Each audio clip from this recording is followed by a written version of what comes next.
Hey y'all, it's Heel Heat time. Hi everybody and welcome to Heel Heat.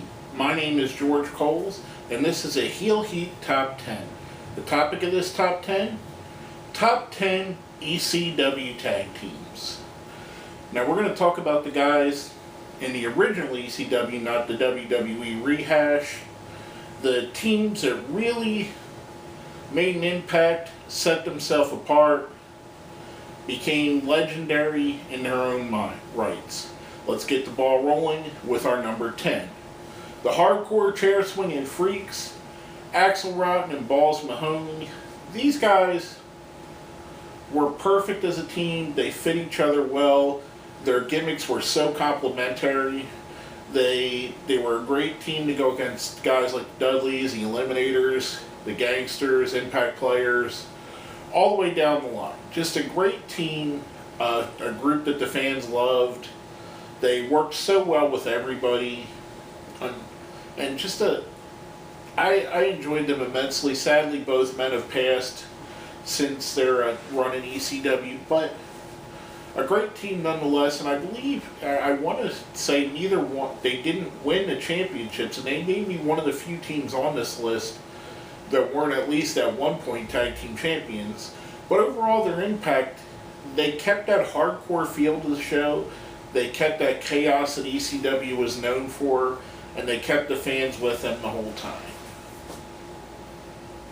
Now, our number 9 was a duo that was very interesting to me, Raven and Stevie Richards. You had Stevie, who basically was Raven's oft-picked on, clueless putz, a guy that Raven basically abused as his lackey.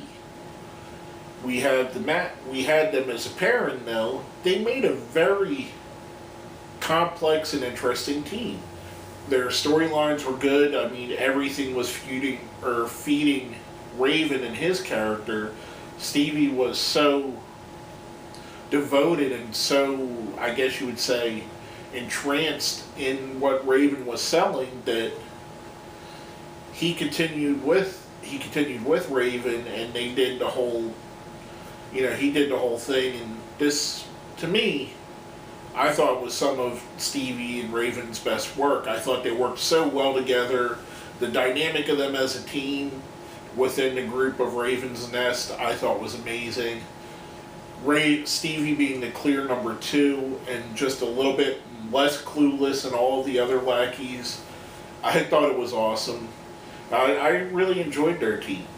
Now, our number 8, probably the shortest lasting team that's on this list, but a team that made an impact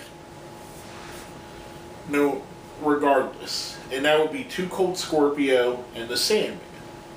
Now, the reason why I love this team so much is they're so polar opposites that you wouldn't think they would fit. Sandman, a hardcore brawler with a very limited in-ring skills, and Too Cold Scorpio, one of the great high flyers of the time, a high-flying innovator, a guy that could wrestle anybody, whether it be Big Van Vader, Buff Bagwell, all the way down to Ric Flair, Steve Corino, whoever he was in the ring with, put on great matches.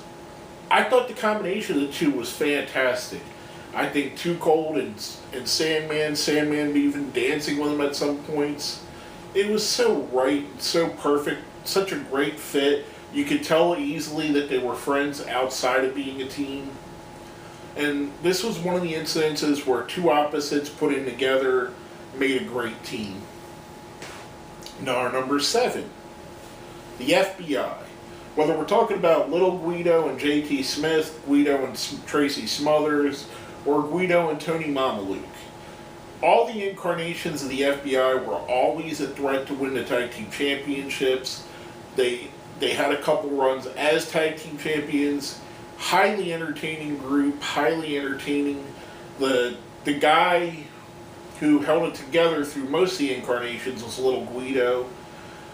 Early on, J.T. Smith was the real highlight, but Guido kind of kept it going, and he was the solid, he was the best technical wrestler out of the bunch of them.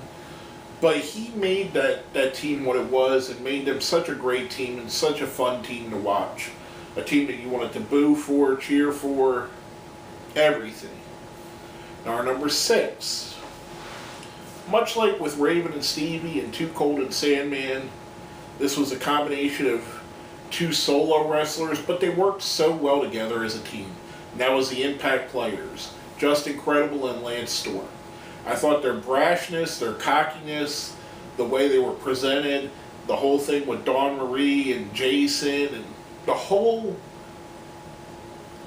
gimmick, to me, I thought was fantastic. I thought they were presented well. I thought they played it up well. I thought they were some of the best heels in the history of ECW. People legitimately hated the Impact Players, which was hard to get legitimately hated in ECW, because even the bad guys or heels would be respected by the fans. Shane Douglas would get a number of cheers. Raven would get cheered. Even the most vile of heels would have garnered some reaction, some face reactions. However, the Impact Players never really straddled that line. They always kind of got the heel reaction. I kind of always respected them for that. Just a great team. 2 fantastic wrestlers. 2 guys that I don't think really get the credit for how good they actually were. But I think, in my opinion, both as solos and as a team, they were fantastic. Now our number 5. 2 guys that I couldn't see working any other gimmick than the one they did, and that's the Gangsters. New Jack and Mustafa. This was so... Their matches were chaos. Their matches were hardcore. The blaring of Natural Born Killers the whole time they wrestled. The just insanity of it. You believed their gimmick. And you believed what they said. You believed that these were 2 guys that came off of the streets and were just in there to beat people up, because that's actually what they did. They went in the ring and beat people up. I think they worked so well together, with New Jack being the mouthpiece and Mustafa being the larger, more muscular, kind of threatening looking guy that barely said anything but had that menacing laugh of his. I thought they worked so good together. I liked them as a team. I liked them as the hardcore brawlers that they were. I thought that there could have been more done with them, but I still enjoyed everything they did do.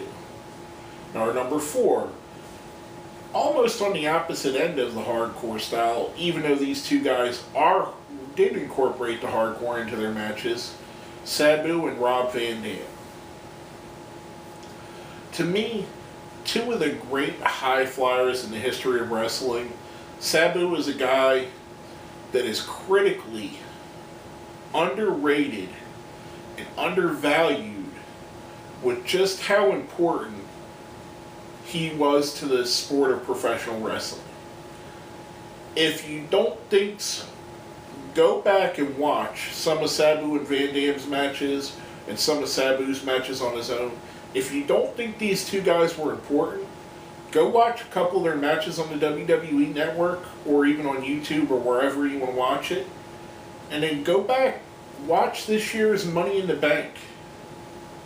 Watch that pay-per-view and see how many moves that guys on the Money in the Bank pay-per-view did that Sabu and Van Dam were doing 20 years ago. The Hardy Boys get a lot of credit for being innovators of that style that Van Dam and Sabu created. However, if you go to the timeline and you look at the stuff that the Hardys did in '99 and the early 2000s, you go back to '96, '97 when these 2 were a tag team, you'll notice that some of the moves that Sabu and Rob Van Dam were doing, the Hardy Boys incorporated into their matches. Now, again, take this with a grain of salt, because Sabu and Van Dam themselves took moves from other people. The point I'm trying to get at with this is just how innovative the 2 of them were together and how much they really meant to pro wrestling, even though they don't really get that what they deserve. In my opinion, they're just as important to what is happening in pro wrestling today as Stone Cold Steve Austin, as Hulk Hogan, as anybody. They created a style that a lot of people ran with. A lot of people made a lot more money with than they did. Tragically underrated, one of the great tag teams in my opinion, two of the great wrestlers in my opinion. That being said, I'm going to move on because I could do a whole show on Sabu and Van Dam. Number 3, the Eliminators. Much like the superlatives I gave to Sabu and Van Dam, the Eliminators, they were right on top of their game as well. There was a point in pro wrestling where there was a question, are the Eliminators the greatest tag team in the world? Or is the Miracle Violence connection of Steve Dr. Death Williams and Terry Bam Bam Gordy the greatest tag team in the world?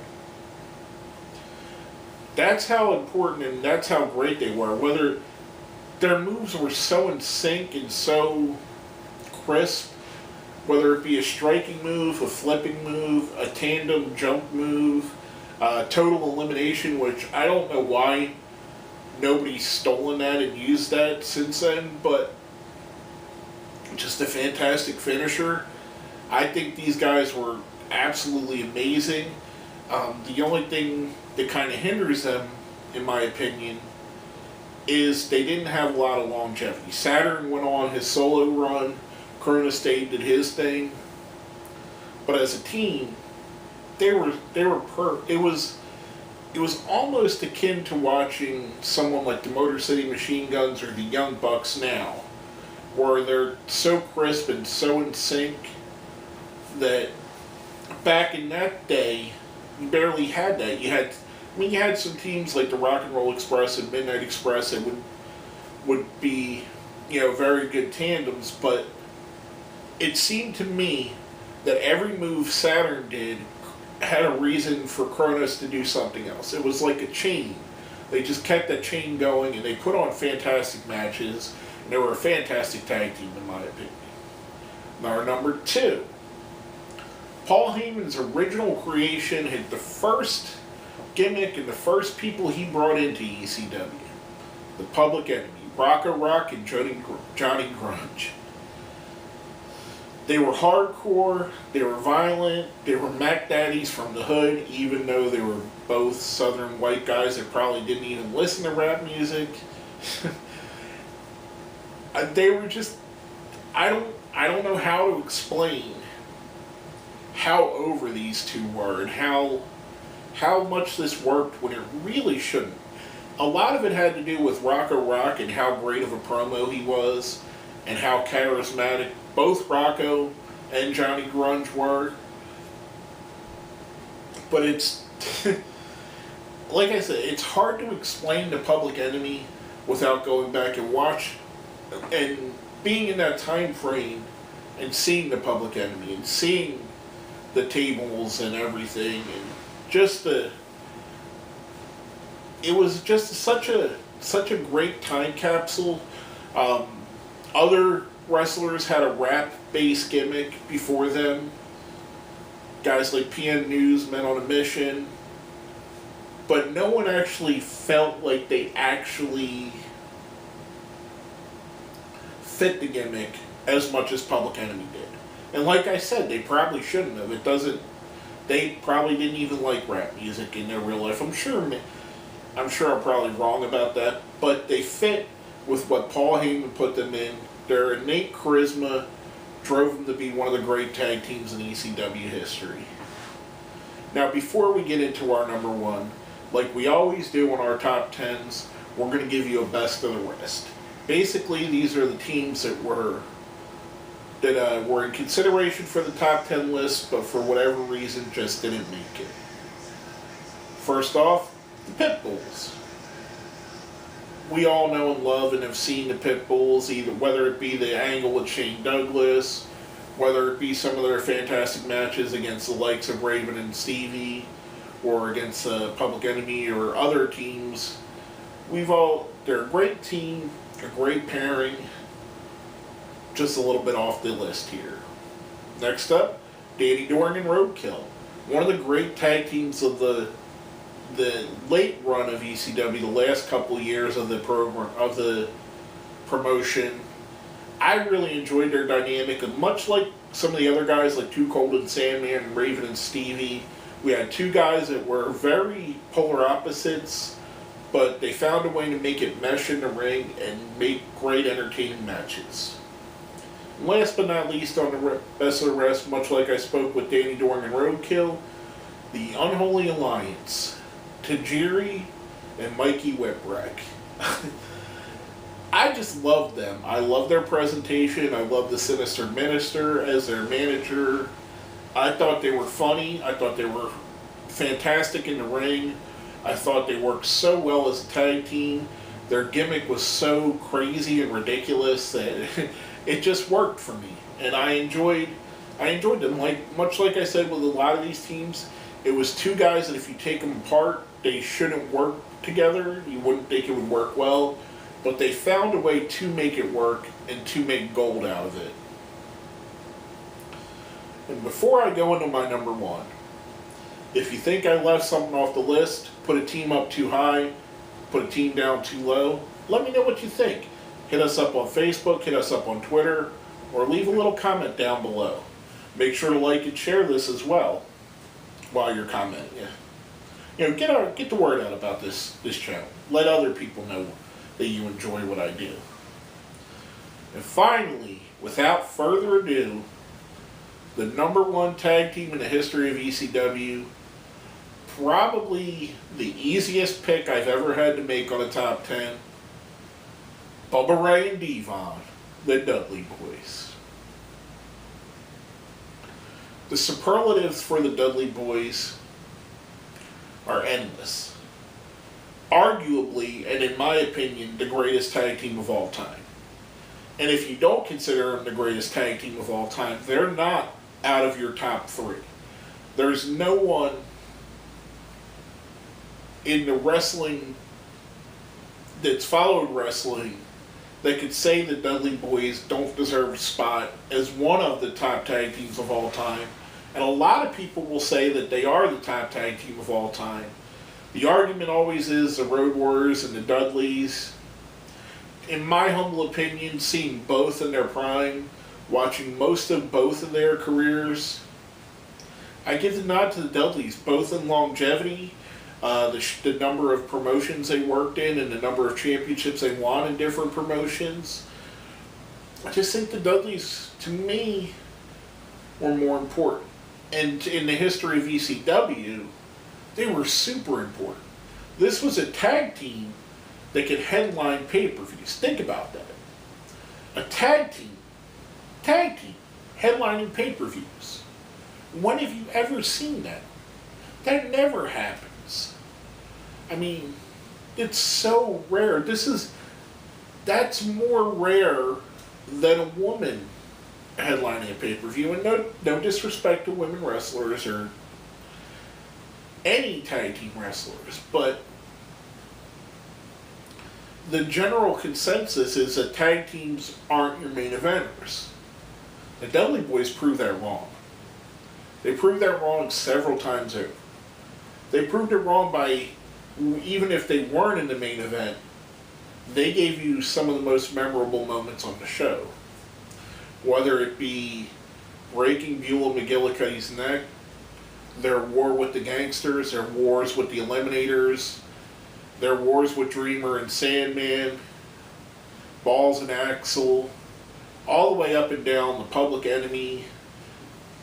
The Dudley Boys were the epitome of tag team wrestling, and especially tag team wrestling in ECW.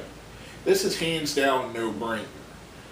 They're definitely the greatest tag team in ECW history, and probably one of the greatest acts in ECW. It'd be hard-pressed to say someone in ECW was more important than them. Maybe Shane Douglas, maybe Sandman, maybe Sabu. But they're in that mix. When you think ECW, you think of the Dudley Boys. And they continue that legacy 2017, 20 years later, 20 plus years later. They're continuing that legacy of what they started in ECW.